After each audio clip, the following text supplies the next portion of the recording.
kamu mahasiswa yang lagi ngerasa kalau semua hal itu datang sekaligus, misal kayak tugas numpuk, terus deadline-nya mepet-mepet, terus kita juga ikut organisasi dan kita harus rapat, terus pada akhirnya kita jadi kurang tidur dan kita mulai ngerasa aku tuh capek.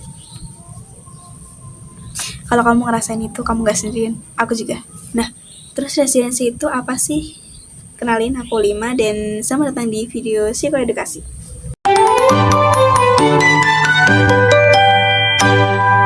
Nah, jadi resiliensi itu adalah kemampuan untuk bangkit dari kondisi sulit, kemudian beradaptasi, dan akhirnya kita tetap bisa melanjutkan langkah dalam hidup kita meskipun tekanan tersebut itu datang terus-menerus. Tapi resiliensi itu bukan berarti kita nggak pernah jatuh, kita nggak pernah nangis, dan kita nggak pernah stres. Bukan itu.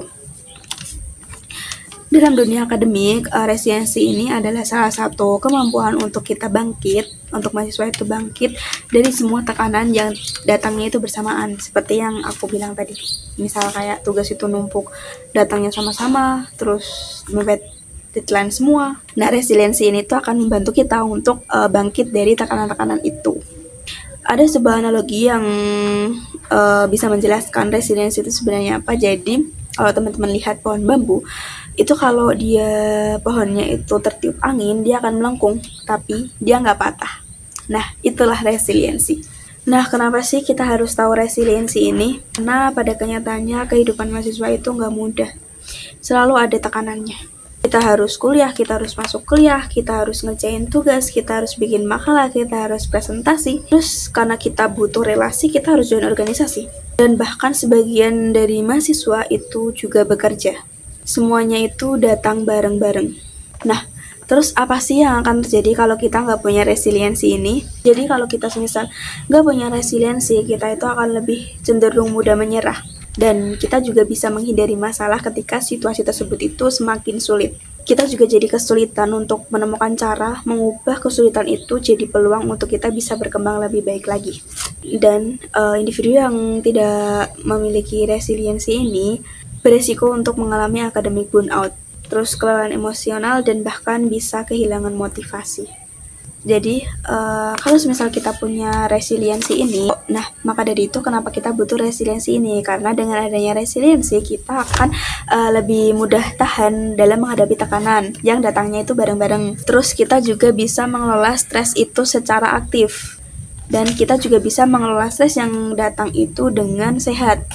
Kita juga bisa menjaga keseimbangan antara hal-hal tersebut yang datang berbarengan tadi. Jadi kita bisa menyeimbangkan kuliah kita dengan organisasi, terus dengan semisal kalau kita bekerja, kita juga bisa menyeimbangkan itu dengan kerjaan juga. Dan yang terakhir, orang yang punya resiliensi ini akan cenderung mudah untuk mengubah tekanan yang ada itu menjadi peluang untuk bertumbuh dengan lebih baik lagi. Nah, salah satu faktor yang paling mempengaruhi resiliensi ini itu adalah regulasi emosi yang kita punya. Nah, jadi regulasi emosi ini adalah bagaimana kita dalam memanage, mengenali bagaimana emosi itu bisa datang, terutama pada saat kita lagi tertekan. Tapi meregulasi emosi ini bukan berarti kita nggak boleh marah, bukan berarti kita nggak boleh mendem perasaan itu, tapi kita harus merespon perasaan tersebut itu dengan lebih baik lagi. Nah, regulasi emosi itu akan membantu kita untuk lebih mengenali perasaan yang kita punya. Dan kita juga dengan regulasi emosi ini tuh kita bisa tahu dan ngebantu kita banget untuk mengakui perasaan yang kita punya. Nah, aku punya contoh bagaimana mahasiswa itu bisa meregulasi emosi dengan baik. Jadi setelah UAS kan biasanya kita deg-degan nih kan nunggu nilai. Nah, terus ternyata pas keluar nilai tersebut itu mengecewakan.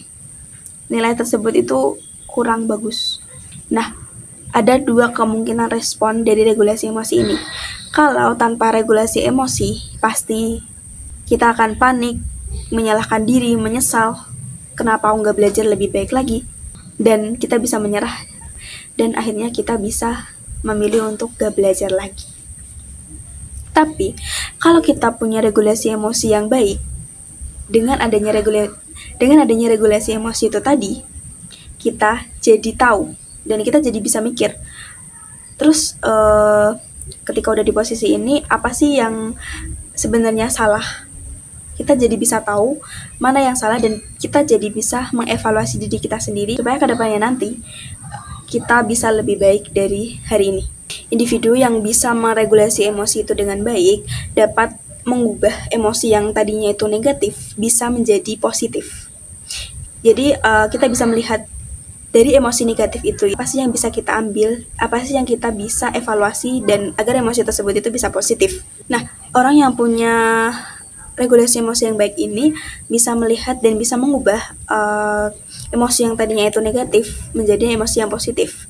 Kita juga bisa melihat dari emosi negatif tersebut itu apa sih pembelajaran yang bisa kita ambil supaya kedepannya bisa jadi lebih baik lagi.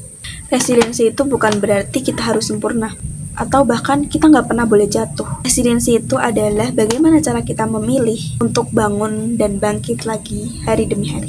Karena semakin tinggi resiliensi yang kita punya, maka semakin rendah risiko untuk kita mengalami academic burnout di masa perkuliahan ini yang banyak tekanannya dari manapun.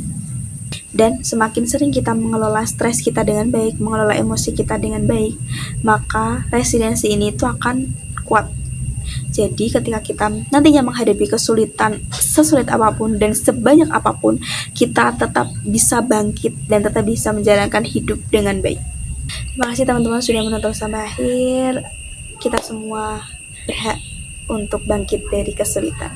Semangat dan semoga teman-teman bisa menyelesaikan perkuliahan ini dengan baik dan bisa menjadi sarjana